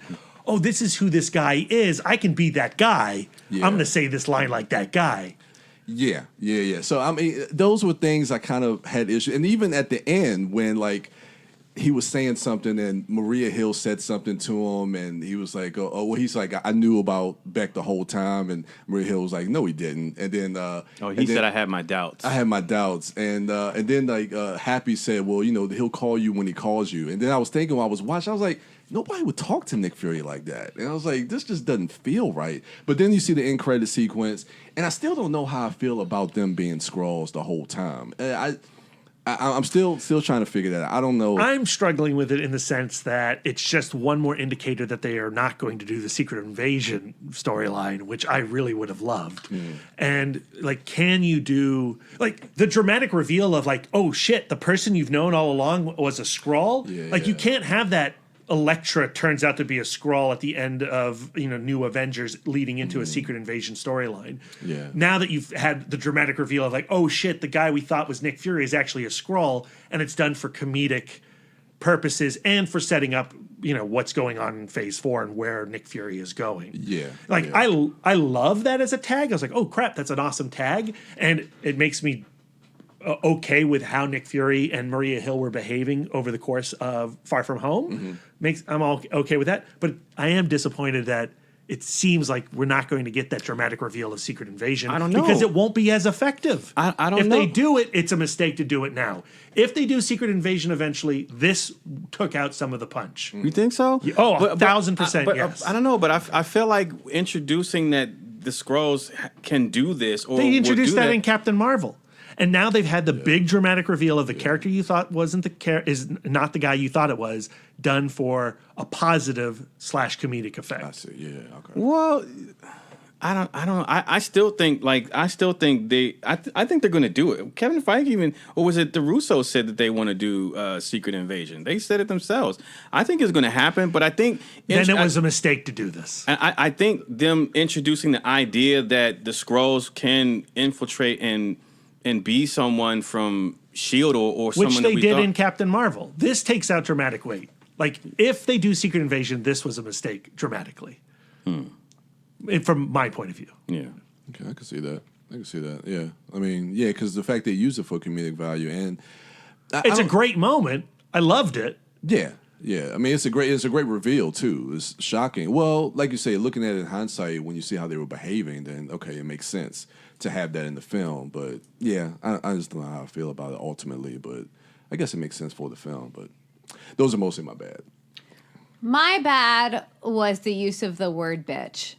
I didn't like it in the trailer. I understand, it was actually Talos, blah, blah, blah. It doesn't seem like something Nick Fury would say. But to me, bitch is a word that just has to go. Like, I would have, like, when I was in, and I understood in the context of watching the scene, like, it's a joke. It's a reference to who Samuel L. Jackson but it's also it's also Nick Fury confronting the absurd notion of Peter Parker pulling away. I would have preferred him to say, "You've been to fucking space," then "Bitch, please, you've been to space." And that's because when you say the word bitch, that is a derogatory word for women, right? And at first I was like, oh, maybe it's fine. But then in the theater, he says, "Bitch, please." And then I hear a teenager 2 seats behind me say, "Bitch, please." Do we really need to bring back "bitch, please"? The great thing about the word fuck is that there's not one person who is not a fucking fucker, except for maybe if you're asexual. But most of us, 99.9% of us, are fuckers. And by using the word fuck, you are not being derogatory to any one group. I agree with you. I agree with you at the same time. Don't add that, because to me, MCU has such a tremendous reach, and we've seen what it's done for, women empowerment with the female superheroes, and people are watching this. Mm-hmm. People are watching this. Like, what if he's also pretty famous for saying the N-word. What if he said the N-word, please? It just would be, it's terrible. Why be derogatory? Or what if he said, "Don't be retarded, you've been to space"? What if that's what he said? I hear you. It's derogatory to a group. Granted, it's the majority group, right? There's more women than there are men by 2%. Yeah, so you can take it. But if you think about how much we make on the dollar, so to me, it's a derogatory towards women. I agree. I don't like it. I don't want to hear teenagers saying it. I want it to be phased out of popular culture. If you want to use it in rated R adult films or contextualized in a way that is appropriate, but to me, MCU, we don't need to be bringing the word bitch back. Not that it's gone anywhere, but it should go somewhere, and that's in the garbage. To the streets. To the streets. Take it that's to the right. streets. Okay. That's your only bad? Yeah. All right. Brad? I think I said all my bad with Brian. I found the elemental stuff just awkward in its setup. I found the effects around the elemental stuff not as engaging. I love all the Spider-Man hopping around in Venice, but the Venice sequence in general, I thought the water monster did not look particularly good. And I thought the backlots of Pinewood Studios for Venice looked very blue screeny. Yeah. But once, for me, I liked all the character stuff that we were talking about in the first half. And then after the reveal of who Quentin Beck was, the movie really took off. And I pretty much loved everything from that point forward. But yeah. Okay. My bag kind of falls in line with what Brian spoke of. I can't, it's like when Lisa watches a movie and like with Warcraft and the dude with the big teeth. I brought this up before. Where acoustically it doesn't make sense. You can't not, because like acoustics and speech and all that other stuff. Like, because how into technology I am and stuff like that, like the elemental stuff, I can't turn my brain off. I can't not think about it. And I wish I could, because a lot of times, not specifically with this film, but I'll ruin an experience for myself. It's almost like knowing Santa Claus isn't real, so I can't enjoy Christmas the same. You know what I'm saying? But movies are built on absurd technologies. They are, but I don't know what it is. It has nothing to do with film. It's just the I overthink everything. You can't accept that as a premise. Even outside of movies. Brian will tell you, compared to Skrulls morphing their biology.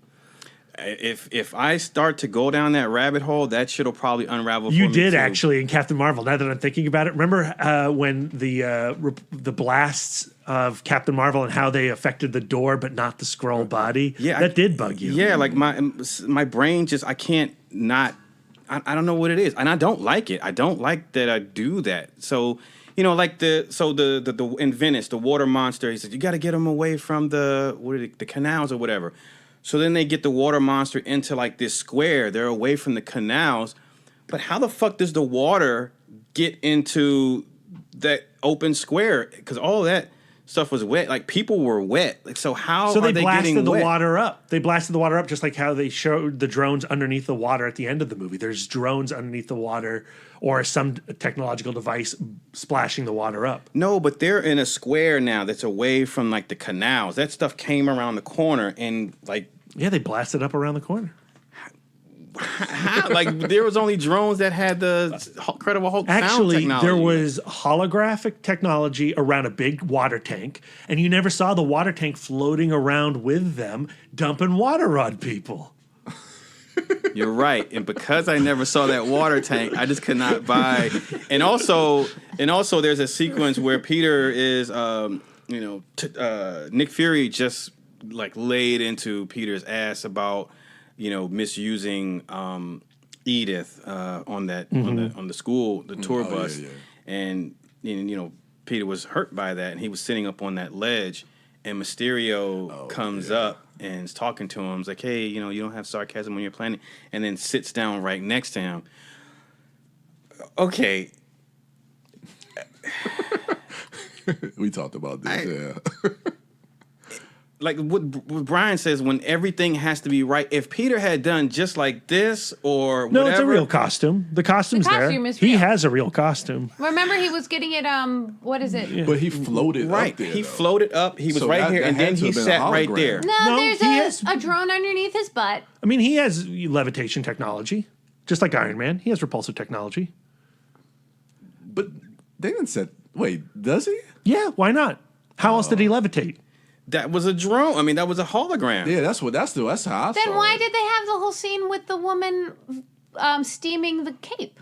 I mean, he has suits, and he does have a suit. Yeah, and he has a suit. Why wouldn't he have repulsors on that suit? Well, they never set that up in the movie. They set it up that the hologram. There's all kinds of flying people in the MCU. Yeah. The way he floats up is because he floats up, so he must have a technology to float up. No, it's that easy, guys. That's how movies work. That's not how this film does. The film sets up that him flying around is a hologram. Because they show that's how some of these scenes work. but not all. Like, we don't know that he doesn't have. We know he has a regular suit because it gets steamed. So by them saying, by them doing the reveal that all of this shit is fake, that he's a normal person, he doesn't have powers, which means he can't fly. Darren, how else did he fly up there? It doesn't show. How else did he fly up there unless he didn't have a flying technology? That's what I thought. It was a hologram. Then why didn't? Just like when at the end of the film, when Nick Fury is looking out the window, he's floating right there. That wasn't the real Quentin Beck, and Maria Hill shot that drone. No, there was a drone making a hologram. It's of him both. flying. Why can't it be both? That's the only way it makes sense, Darren. It just doesn't. Because the film doesn't set that up to make. If they had shown him with in his actual suit with repulsor technology, I would have. Well, yeah, I would have bought that. That's the thing. Sometimes you have to. That's like another 10 minutes, guys. No, not really. That's a quick insert shot just to show that he's physically in the suit, because they show that he does have a physical suit. Yeah, but they never set up. They never put any type of cutaway or insert shot to show that he has like repulsive. Because he was like, "Get that suit ready. I got to meet the queen." So from that line of dialogue, I'm thinking that's just for when he has to do press or actually meet someone in person, but not being a functional suit. Yeah. So how did he float up there then? He didn't. That was the fucking hologram. The drone. So you think the whole thing? You don't think he was there at all? Next to Peter, no. And even when he has like the track, even like it's a good thing he didn't touch him then. So he did it. That's the thing. So it doesn't matter, guys. You've solved it yourself. What? What happened? He's a hologram right there. He never touched him. No big deal. Yeah, but I don't buy that Peter wouldn't at least try to reach over, or that Quentin Beck wouldn't try to. I don't know. It just feels like I don't touch anybody ever. Or he just floated up there. My whole thing is I can't buy a hologram being so realistic that Brian looks like he's really right there. Like but we buy that Doctor Strange is magic. But we bought that with magic. We bought that with barf technology. We bought that in Captain America: Civil War. Well, no, I buy that as far as like the hologram looking real. But like I see your point where like Peter would never reach over or like try to shake his hand or pat him on the back or something like that to realize that he wasn't real. Or so he must have been there. I'm saying it's either or. It doesn't matter. My ugly is this conversation. You all are getting ugly. I can't. Over moot points. And there's other part, like when he's fighting the fire monster, Peter slings that rock, and that rock slows down and absolves into him. Yeah. If it's a drone inside, it would have hit that drone and either bounced off or fell straight down to the ground. But it got absolved in there, like so. Oh, that's a good point, Brad. And then when that rock was a hologram drone, obviously, guys. How else do you explain it? How did Peter throw it then? I'm on their side. I don't. And then the it doesn't matter. It doesn't matter. I can't. What I'm saying is, I know it doesn't matter because no one. I'm guarantee you, like no one in that theater was taken out of the movie by that. But because how my brain works, I think about all that shit. Like. My brain, that sequence, the nightmare sequence and all that, my brain almost ruined that sequence for me because I know like when you have CGI computer graphic and generated imagery, someone has to render all of that shit. Some guy had to render that AI. zombie Tony. Okay, but somebody had to program that AI to render that entire 3D model of that zombie Tony. That means they had to know ahead of time that they were going to do that. Oh, I think 1,000% they had that prepared. That they were going to. That's exactly how they know they're going to have to attack that Peter Parker. How are they going to attack Peter Parker with those images? Yeah. Yeah, I mean, I get like the technology in the MCU in general. Like, I can buy into all that, the magic with Doctor Strange, but to me, it's just, and again, like normally I would buy into it, but it's the simple fact that knowing it's an illusion, then I start to break it down and seeing like how is all this working, knowing that ultimately the stuff that we're seeing is not real. I'm sorry for you guys, but you know, like I said, I'm sorry too. Like I wish I could just not think of shit like that. Yeah. But. That's just how my brain works. Brian the Ugly. No ugly. You know, I'm not good with ugly, so I'll pass. Oh, okay. Lisa the J. Ugly. Jonah Jameson's hair. Oh, him being bald. Hey, don't bald shame. I know. I actually like the fact that he was bald because it shows that it's a different J. Jonah. But it's weird. It is, but you know, it's so weird. I don't know how I feel about that. I don't know about it being J.K. Simmons. I find that weird. Really? Why? Because the actor from the Sam Raimi movies is also the J. Jonah Jameson in this movie. It just is awkward. What if it's just an homage? It's like a nod. Yeah, I think that's what it is. It's a multiverse. It's a different. I wish it was a multiverse. Let's not do that, dear. It's a hologram. This is the dailybugle.net. Yeah, this so isn't a newspaper. This Earth, it's. This is like the Rush Limbaugh version. I'm just saying, Ew, gross. Brad Gullickson's version of the movie doesn't care at all about the hologram shit, but he would never have cast J.K. Simmons as Jerry Jones. Why? That's because I would cast I'd give another actor a chance to do it. I don't need to bring any memory of that terrible J. Jonah Jameson in the Sam Raimi films into the MCU. Hot take. Man, okay. Very cartoony, very Sam Raimi. Yeah. It worked in that. If it's in that one, yeah. It could just be a nod. J. Jonah Jameson is like a bigger than life guy anyway. Yeah. He's a. But like the J. Jonah Jameson of the Sam Raimi film was performing in a very stylized way, the way that those movies are performed. Yeah. And that's not a style of performance that I see in the MCU or want in the MCU. And to be reminded of that in the MCU with him changing universes is strange and uncomfortable, and I don't like it. Watch this. Brian, tell him who your J. Jonah Jameson is. Ice Cube. Sold. It could work. 22 Jump Street, 21 Jump Street, Ice Cube. Yeah. You're damn right. Yeah. But I think if you use the type of J. Jonah that was in the Raimi verse, then, like I said, like the way I kind of pitched it as far as it being like a Rush Limbaugh right-wing type of guy, that kind of fits in this version of it. Yeah, and I hate it. Yeah, I hear you. That's fair. We're not changing any minds on this panel. No. The ugly Lisa. I guess my only ugly is the lost poster I'm going to have to make for the shit that I lost with the 2 tags. You know, like how you make a lost poster for a cat or a dog? I'd have to make one for the shit that I lost. What? I don't understand tags. what you mean. You know how like when you lose a cat or a dog, you make a sign to find it again?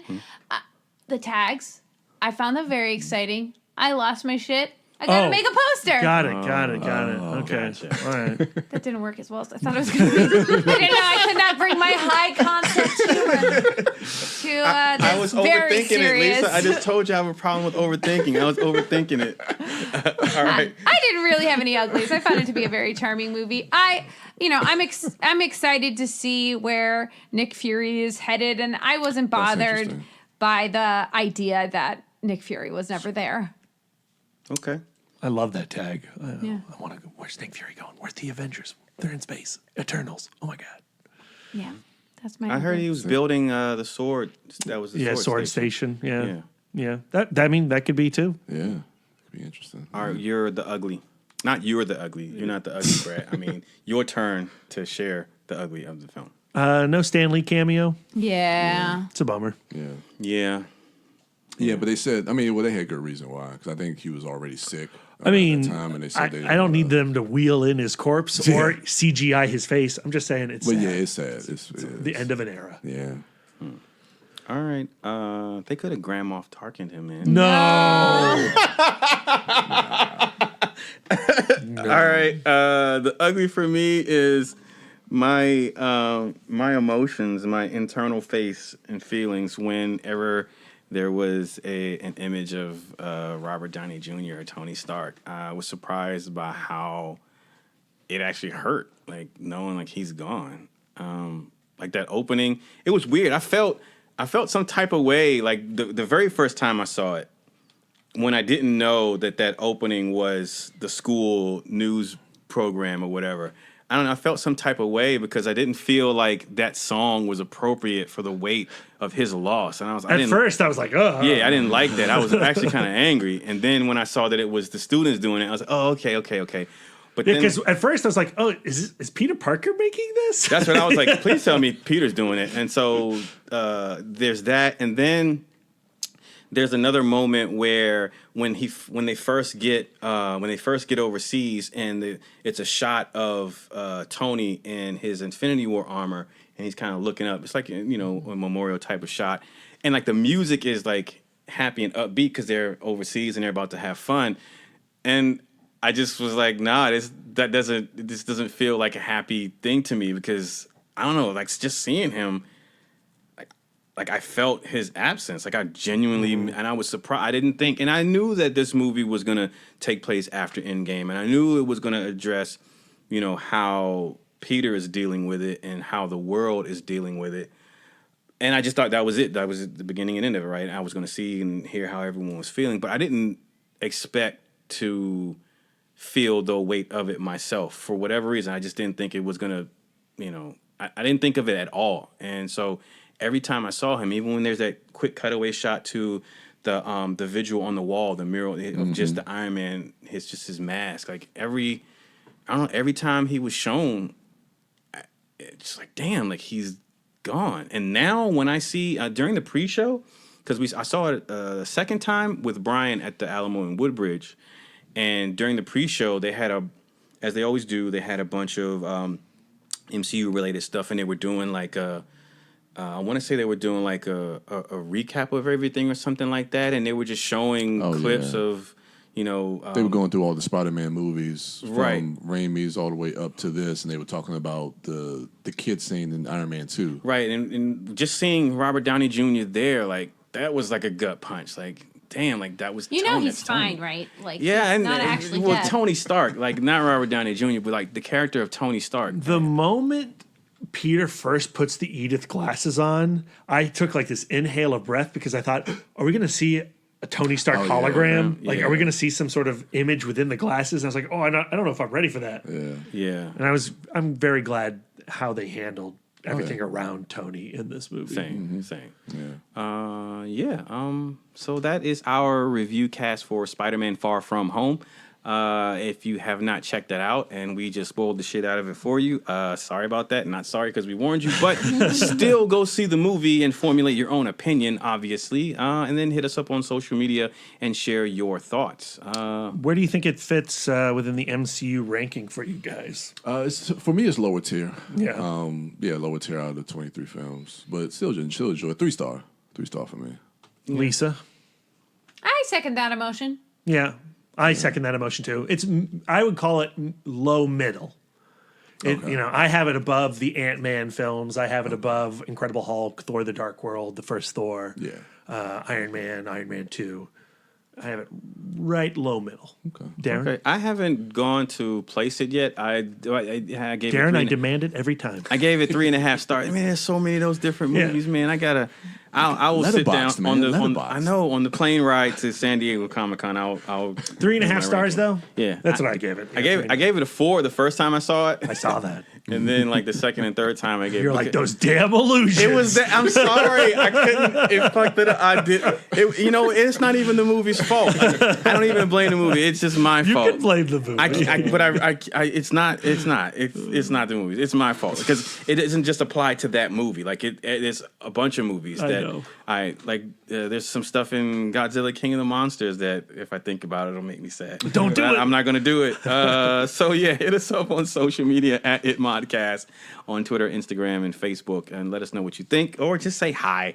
Brian, what are you looking forward to this week? This week, I'm actually really looking forward to our double feature of Kill Bill.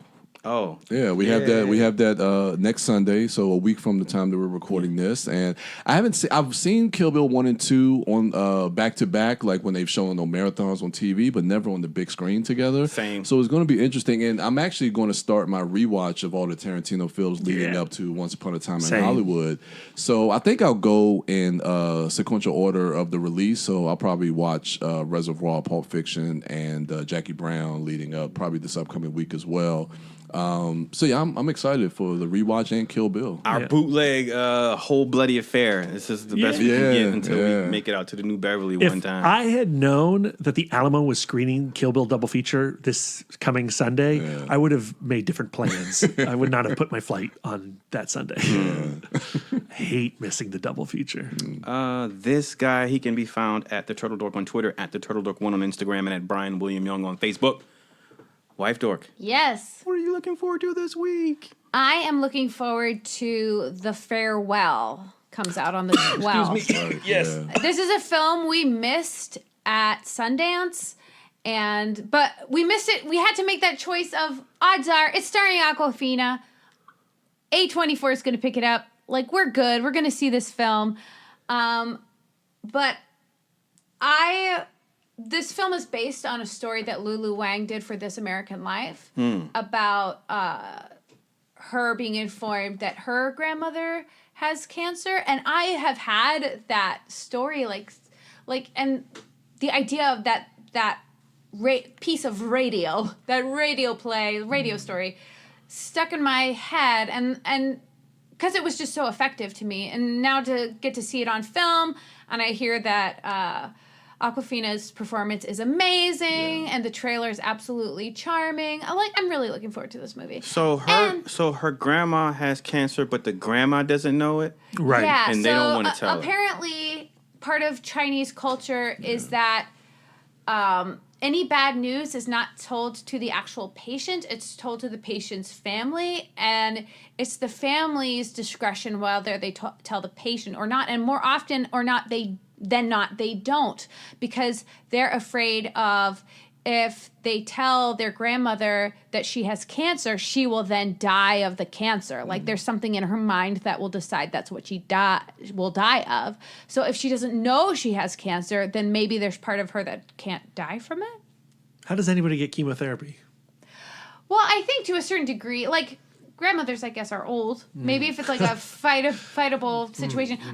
I'm just talking, I'm going off half-cocked, but I'm fascinating. interested. Yeah, it's really interesting. And so to hear, like, Lulu Wang took her recording equipment with her to her trip to China because they were having this cousin's wedding as a way to bring the whole family together so that they could see their grandmother one last time. And she brought the recording equipment with her, and she edited all of that stuff together to make this really beautiful, thoughtful piece. And to see that thoughtful piece now realized in film, I'm excited.